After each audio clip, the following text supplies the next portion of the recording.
Thank you, Jenny. Appreciate that.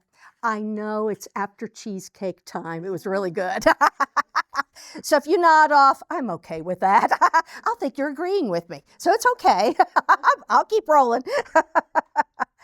It's the home stretch here of this lectureship, and I hope you've been able to enjoy some of the talks. I've heard some excellent ones the past few days, and we will head north to Ohio here after by 3:30 talk. We have a 6-hour drive ahead of us, so about midnight we should roll in, and I'll share in a minute. My son has been sending us pictures. There have been terrible storms while we've been gone in Ohio. The wind, 85-mile-an-hour winds, and apparently the gutters blew off of our house and are in the middle of our yard. And our neighbors are posting pictures of pillows that have probably blown off somebody's deck, and they're saying, "Is this yours? Come get it." So that's what we have to look forward to, is hopefully no rain when we get up there, because we don't have gutters right now, except in the middle of the yard. Thank you for your time today, so appreciate it. My topic is God's plan for the home. So we've heard some great lessons on holiness with Beverly Watkins, and then holiness in the church with Tracy Sproul. This is bringing it on closer. God's plan for the home, holiness in the home. From the beginning of time, from the beginnings of English, the Anglo-Saxon words, the Old English, we have just a few of them that have not been influenced by either Latin or Greek, French. So listen to these. Mother, father, friend, cat, dog, brother, sister, door, church, water. These words are the fundamental bedrock of the English language. Can you hear it when I said it? Right here. Brother, mother. For example, compare some of these original words with their influenced words. For example, the Saxon, the Old English, the word is help. But when you add the French or another language influence, the word becomes assist. See the difference? The simplicity versus, okay. In the Saxon, the word is ask. But in the Latin or the French, the word is inquire. See, more formal? The word friendly, friend or friendly, but if you add that extra influence, the word is amicable. See the difference? These words also include the word holy, the word God. When it first came to England, the word was good, the good one, God. And in Korean, it's Hanina. That's the word for God, Hanina. It's a supreme being or deity, and that word has not changed in thousands upon thousands of years. Holy is from the Old English word hallig, and we've learned holiness, both from Tracy and from Beverly, means different. It means set apart for God's purpose, set aside for God's purpose. And we're talking today about the home. Not a house where you dwell, but the home. The home. From the heart. In Old English, ham, these will sound familiar, ham meant the settlement where you lived. So you've heard of Buckingham, Nottingham, Cassingham, Birmingham. Those are all homes, the home where people lived. But from the very beginning, the home was not man's idea, but God's. It was God's divine creation. It wasn't just an accident of culture, but it's God's plan. It's a place of sanctuary, a place of rest, love, hospitality, family, refuge. And it's the place where spiritual formation occurs, in the home. It's not good that man should be alone. In Genesis 2:18 and 24, the home is where holiness begins to grow. So our homes are only as strong as the foundation upon which they're built. I spent 46 years doing real estate construction. So let me tell you about foundations, okay? Let me just tell you. We spend an inordinate amount of time as bankers looking at the foundation of a building. You would not believe. You would just think, because you see this. Bankers see, I see what's behind here. I'm looking at this. You probably didn't notice. Did you notice where the fire extinguisher was when you walked in here? I did. That's what bankers notice. We notice these things. It's the test we always give bankers before they ever go see a company. Because the people come from school and they think they're ready to go see XYZ company and go talk. We give them a test, name all the choices on the pop machine. Most people can't. They know theirs. They know what button they push. That's about it. And tell us where the fire extinguisher is. Most people can't. So it's important. Foundations are important. They distribute the load evenly, and they serve as an anchor. I just talked about strong winds that I'm going back to in Ohio. The house didn't get up and move away. The gutters came off, but that foundation is what anchors that building, whatever it may be, whether it's this building, a home, an office building, whatever. That foundation will help withstand floods, earthquakes, winds. And I'm going to tell you about, there's so many foundation stories, but I'm going to share one with you. This one just happened to me right before I retired. I had been working on it. One of my companies, one of my customers, was a very large masonry contractor in West Virginia. And West Virginia had some very bad floods a few years ago. And this masonry contractor was hired to help build an elementary school in West Virginia. Okay, EPA came, state of West Virginia officials came, signed off, okay to build. My masonry contractor got, up to the windows, elementary school, they got to lower the windows. Got down, and guess what they found? Pyrite. You know what that is? That is fool's gold. It was in the soil. Do you know what happens when you put concrete and fool's gold together? It explodes. This is an elementary school. Elementary school. No can do. Millions upon millions upon millions of dollars were lost on that job. They had to take all of that out.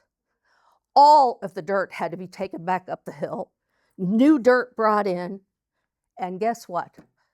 Years later, they're still working on getting that project going.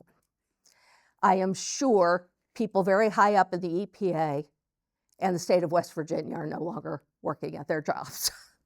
I mean, the foundation is so important. There are many homes in the Northeast United States that are built on fool's gold. Many. You could see them just kind of fall off. Or their foundations, one level maybe here, and the floor kind of is down here, bit buckles. Either buckles this way or this way. That's fool's gold. There are all kinds of very tall buildings. If you ever go to Toronto, be very careful. They're also built on fool's gold. So be careful. So just the foundation, I want you to understand, it's super important. So unlike, the damage to some of these things, it's just irreversible. It's catastrophic. So it is important that our homes be built on the foundation of holiness to serve God. And every generation has to make that anew. Every generation. Every generation has to decide that our house is going to serve God.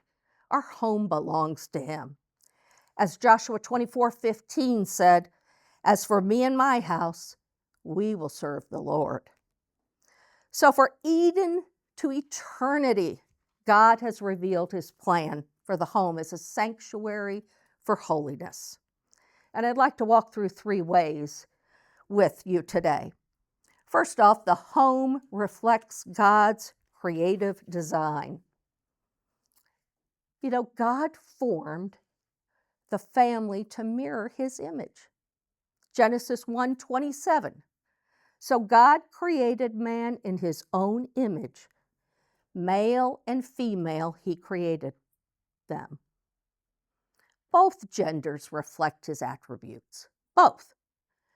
But holiness in the home begins when husband and wife reflect the self-giving love within the Godhead. God is relational, and the home reflects Christ and the church. So as husband and wife carry burdens together, as they cry together, as they laugh together, as they encourage each other, as they build each other up with their words, unity is pursued. And you know, people are always watching. Tracy talked about that. And it's not just our kids. It's just not our kids are watching. Everybody is watching. One time, I got a phone call at the office, and it was someone pretty high up in another business, and she wanted to go have coffee. I mean, okay, you know, I'm in. So off we went, and you know what she wanted to talk with me about? My job had recently been eliminated. What she wanted to talk with me about was she had been watching me. Okay, this is a higher up executive at another company. And she wanted to know how I did it. How did I get through that? Because that same thing was about to happen to several of her employees. So you never know who's going to be watching. You just never know. Not just our children. You know, I'm sure you do. I do it at our congregation. As soon as I sit down, I notice that so-and-so isn't sitting there. Or they're new. They're new. But you notice all these things. So it's not just children watching us. We're all watching each other. And outsiders are watching us. So you never know. Marriage displays divine unity and faithfulness. Mark 10:9 says, "What therefore God has joined together, let man not separate."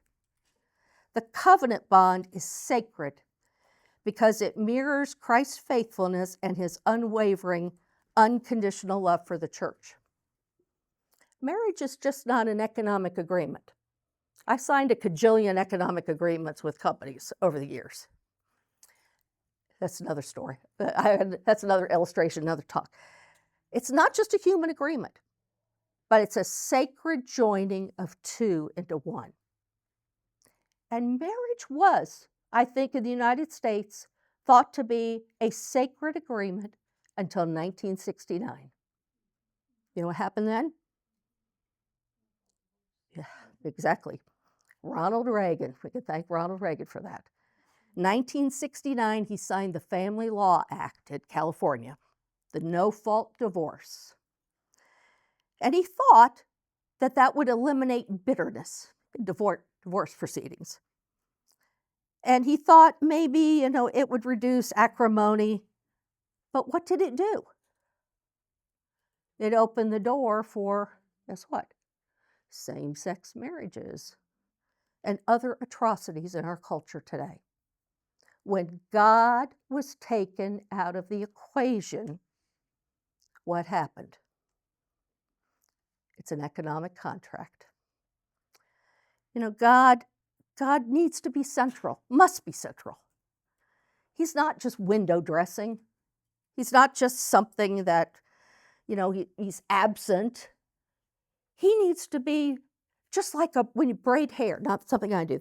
This is something I did not do with the girls in the cabin. I don't do hair. But when you braid hair, that third strand, that's God. That's God right there. There was a comedian about the same time, and he would do a sketch on marriage.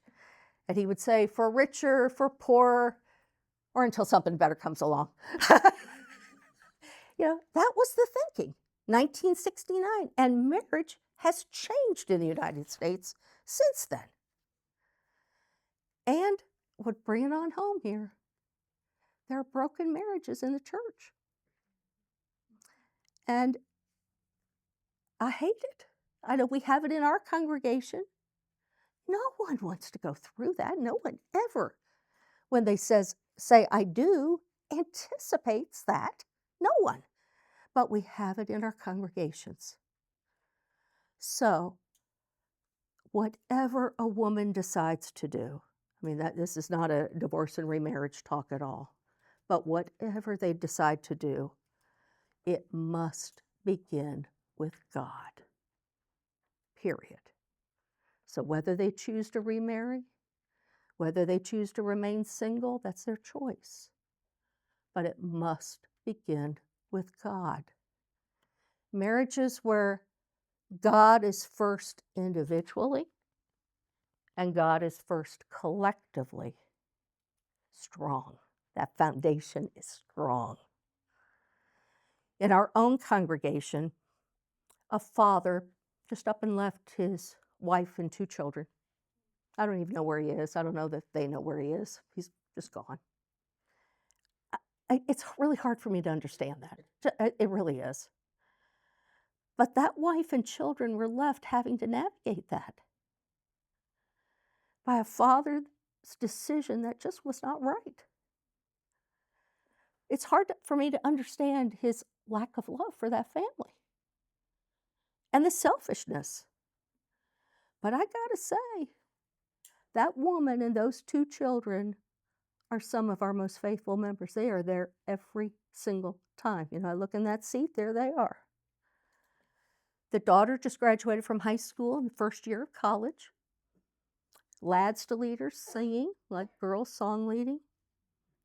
But I can't imagine the exhaustion that woman must feel, the guilt, I guess guilt, I don't know, loneliness. But I look at her as an example of holiness. I do. She and her household, those 2 children, still have their purpose. Their home is set to serve God. Still. So whatever the challenge is, I applaud her. I applaud that. She is looking to be consistent with those children and teach them. We only have one shot to teach our children. We have them for such a short time. You blink and they're gone. You blink. I blink and I'm a grandmother, which I love, by the way. I do have pictures. So, but you blink. You've got to take every single moment with those kids. And she is doing that. I applaud her for that. So, husband and wife together, but I know we have challenges. I do know it in our congregations. And we need to help them wherever we can. Help those women. Second, children continue God's creative work of love. We in the churches of Christ, we have followed the command, be fruitful and multiply. We have done it. That command was given before sin ever entered the world. We are called not only for humanity to reproduce, but it represents a calling to bear God's image and spread his influence in the world. And where does that begin? The home. In Joel, one of my favorites, Joel says, tell it to your children, and let your children tell it to their children, and their children to the next generation. I think about, Jenny mentioned church camp, and I could think one of the very first years we did it, Greg and I served as executive directors for 27 years. of church camp. One of the very first years, there was a little boy, I don't think he got out of his pajamas all week. I'm pretty sure. I mean, they were kind of dirty, okay. But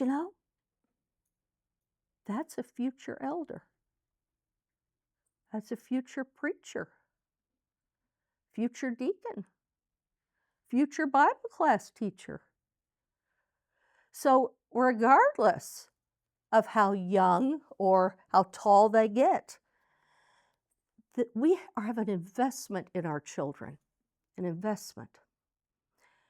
That's a banker word. And Greg and I have had that conversation many times, because I worked full time and was writing a check to the caregiver that was in our house, taking care of David and Jordan. I'll tell you about her in a minute too. That was an investment. Writing that check was an investment every single time. My boys were loved. They were cared for. She even got her fishing license and took them fishing. I mean, she was great to them, another grandmother. And those boys, as young as they were, guess what they did? They invited her to go to church. And she went. She and her husband were both restored not from Greg and me talking with them, but two little boys. So never underestimate people watching you and listening. They're not too young. This is Greg's latest book, and it's sold out here on Friday from the lectureship here. This book, it took him 10 years to write. I want my child to go to heaven. And it's what we all want. And let me be the first to say, our home is not perfect. There is no perfect home. It just doesn't exist. Even Jesus didn't grow up in a perfect home. He had godly parents, but he didn't have perfect parents. He had godly parents. And that's what our children need, godly parents, to help them get to heaven. I want my child. You can get this at the Lads to Leaders Convention, whichever one you go to, it's going to be at all of them. So when that comes up, you can also get it on the Lads to Leaders website. All proceeds are going to Lads to Leaders for this. So I'm going to put that in there. I see a lot of children today that just don't have time for church. Sometimes more is just more. Busy is just busy. I would get that at work all the time. I'd ask, somebody I need your financial statements, blah, blah, blah. I need your tax returns, blah, blah, blah. Well, I'm too busy. Well, I'm too busy. I'm busier. It's like a game to see who's going to be the busiest. I never quite understood that. In my older age, I don't want to be busy. I like it calmer. Yeah, you do. I have lots of nodders on that one. The older I get, I want that. I crave it. I think the busyness it wears on you after a while.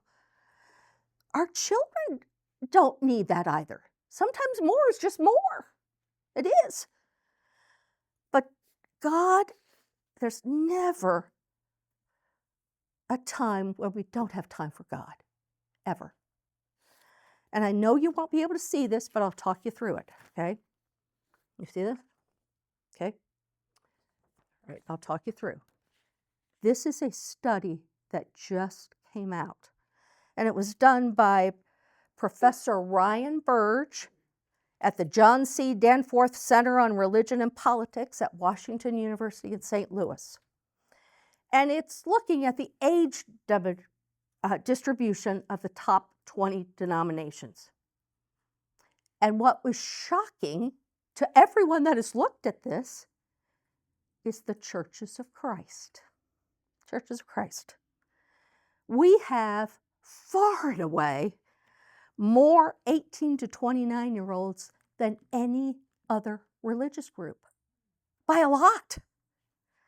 We have more 30 to 44-year-olds than other religious groups. And not just pretty close, big difference.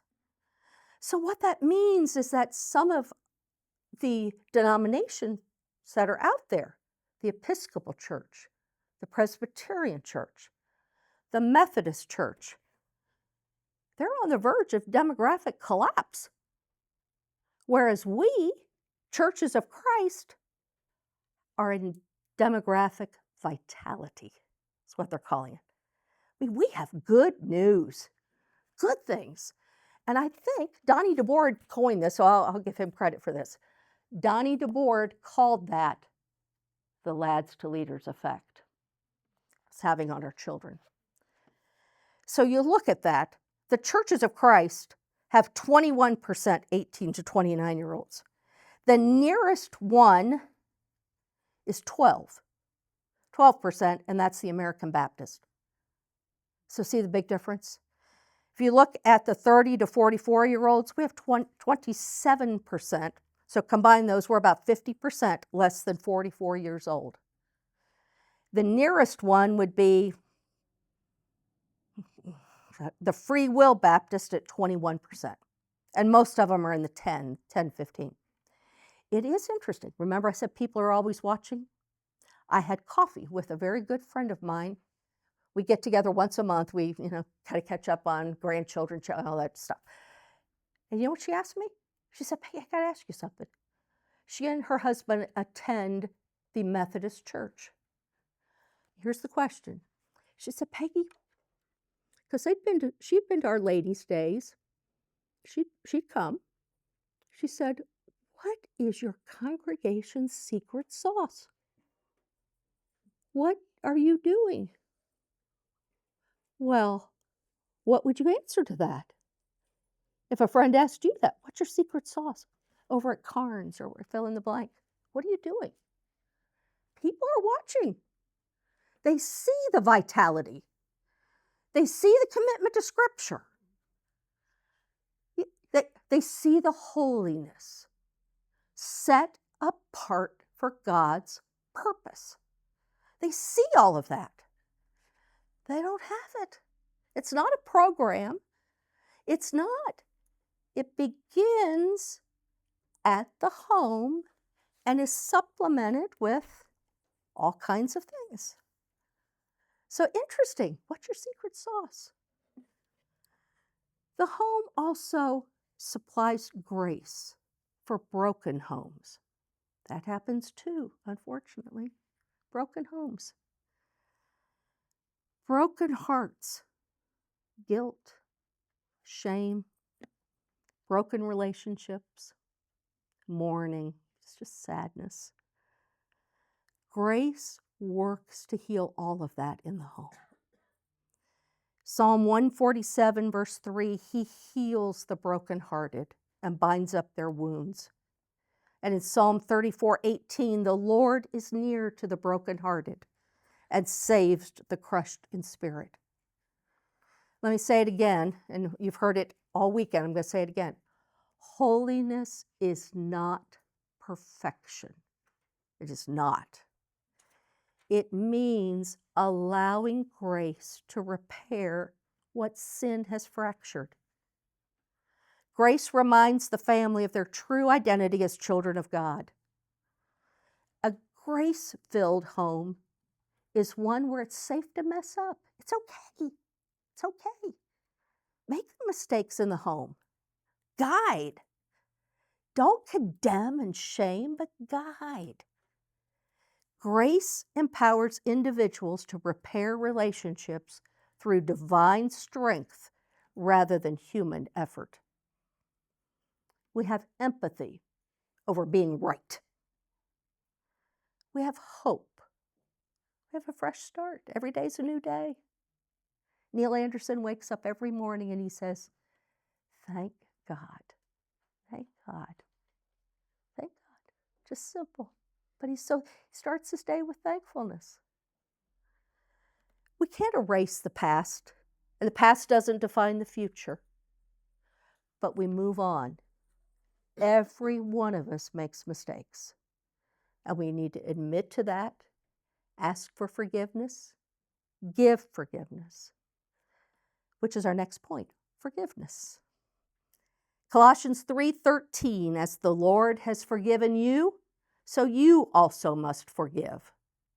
And in Ephesians 4:32, be kind and compassionate to one another, forgiving each other, just as in Christ God forgave you.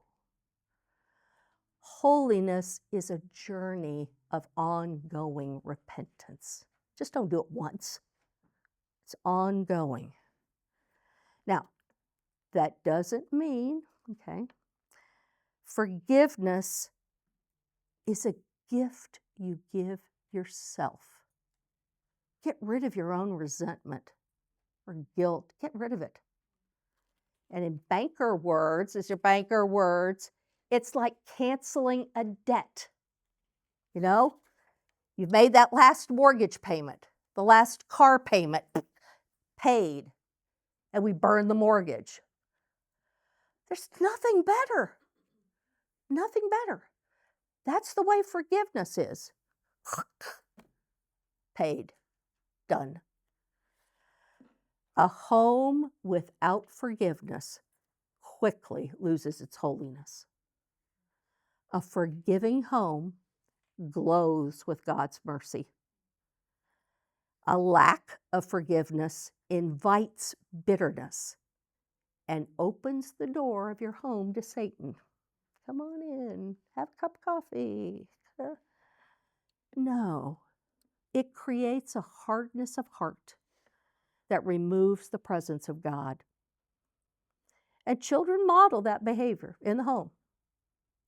If we don't forgive each other for the little things, when the big things come along, the children see that.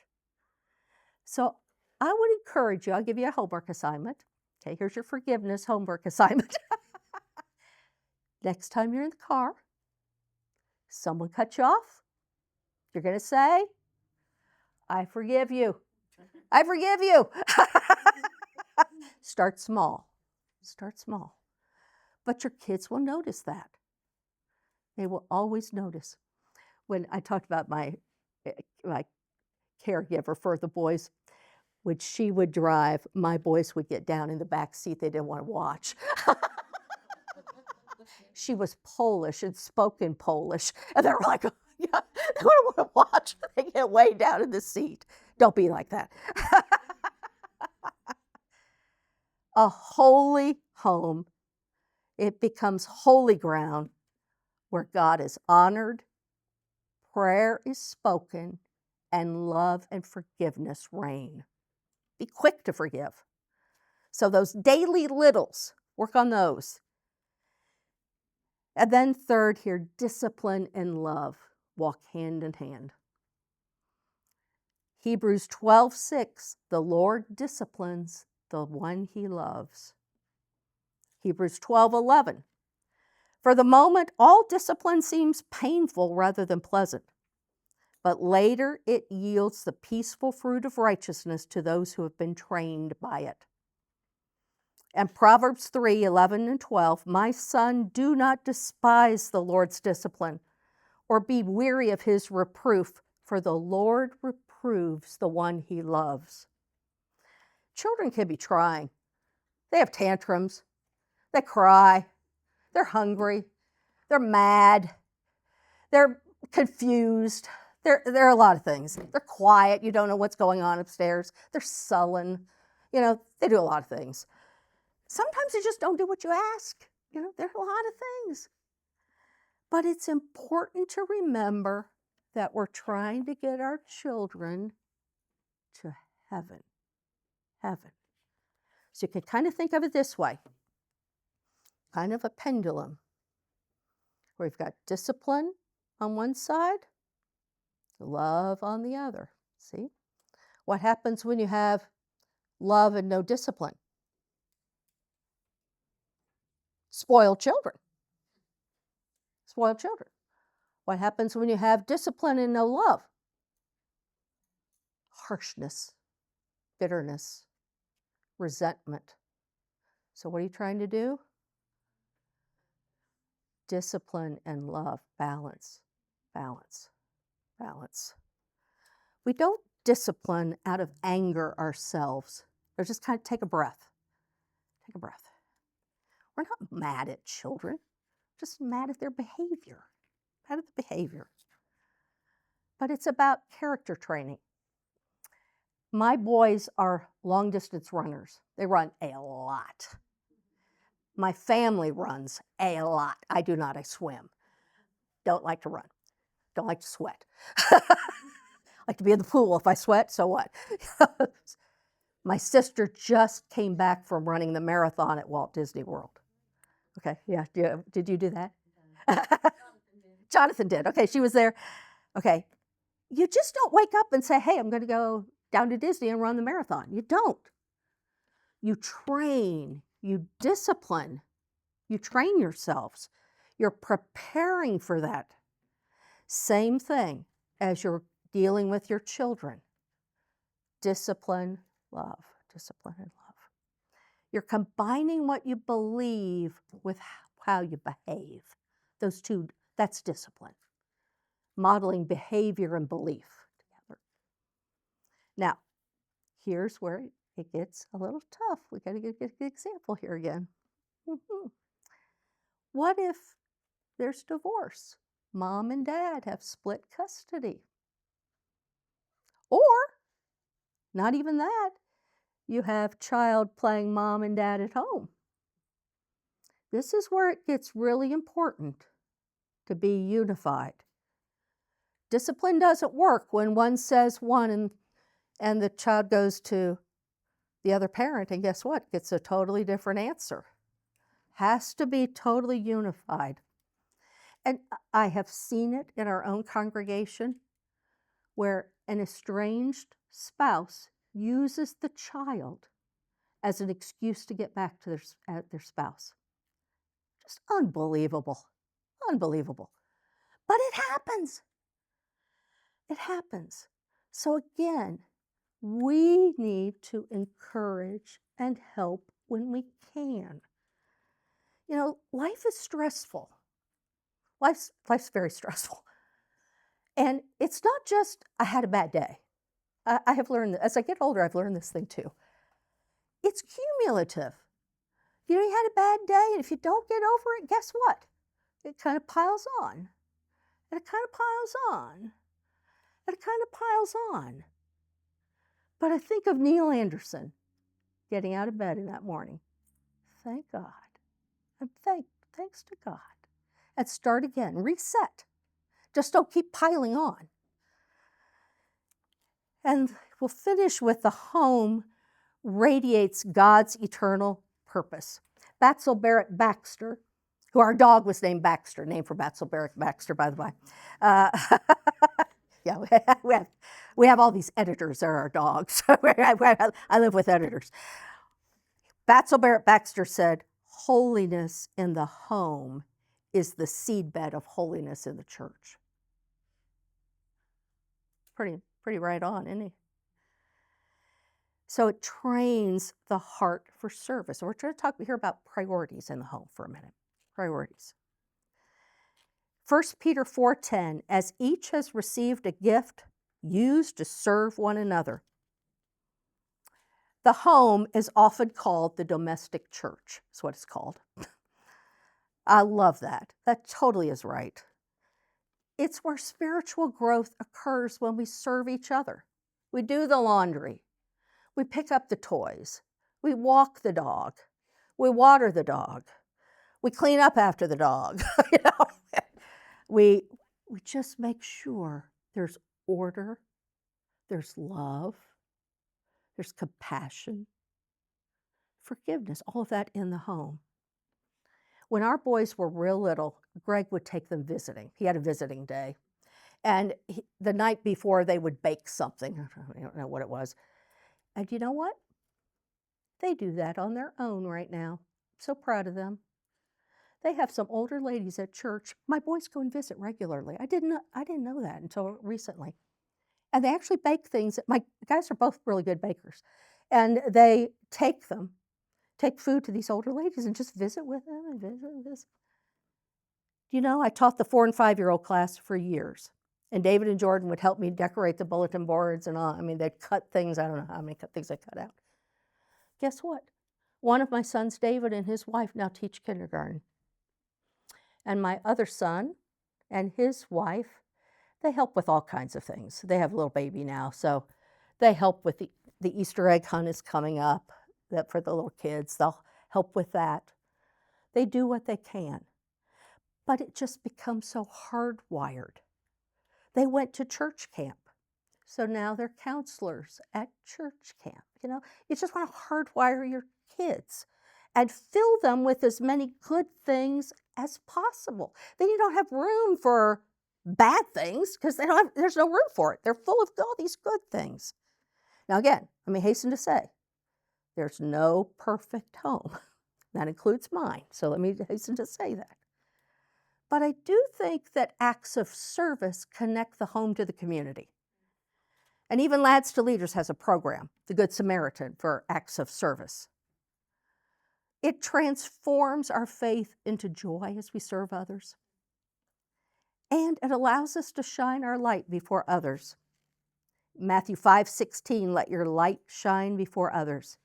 Ephesians 5:8, for at one time you were darkness, but now you are the light of the world. Walk as children of the light. So a holy home, a godly home, is the sermon that many of your neighbors and friends and your children's friends and co-workers, it's the sermon they're going to see, is when they come. I had a friend not too long ago. She said, can I come to your house for dinner? I'm like, okay. I don't know what we're having, but we'll figure it out. I don't know. You know, Greg says this all the time. Hospitality is the same, whether you serve filet mignon or a hot dog. It's the same. You don't have to be all fancy schmancy, you know. I bought some pretty fancy paper plates. I get those out. We're hospitable. But that's right. The home should be attractive to those outsiders. We'll talk about that as well. It's a living sermon is your home. Living sermon. Our living spaces act as silent observers and recording of our personal histories, our habits, and our connections. Simply practicing Christian hospitality, opening up your home, and maintaining a home atmosphere that reflects faith can act as a powerful witness. And that's according to Focus on the Family. You know, as ladies, don't you love to watch HGTV? I love watching that. Okay, yeah, okay. Head nodders. There's a head nodders back there. Okay, HGTV. My girlfriends and I, we go every year to the holiday tour of homes. Okay, we get to see behind all these fancy schmancy doors. I get to see them all decorated. Well, that's what people are thinking when they come to your home. But they don't want to see it perfectly decorated and, you know, not a speck of dust anywhere. They want to see a home where they see love, where they see forgiveness, where they see grace, where they see laughter, where they see joy, and where they see God. Our homes are sacred, that training place for holiness. So we'll end there, and I'll see you at 3:30 for part 2. Thank you.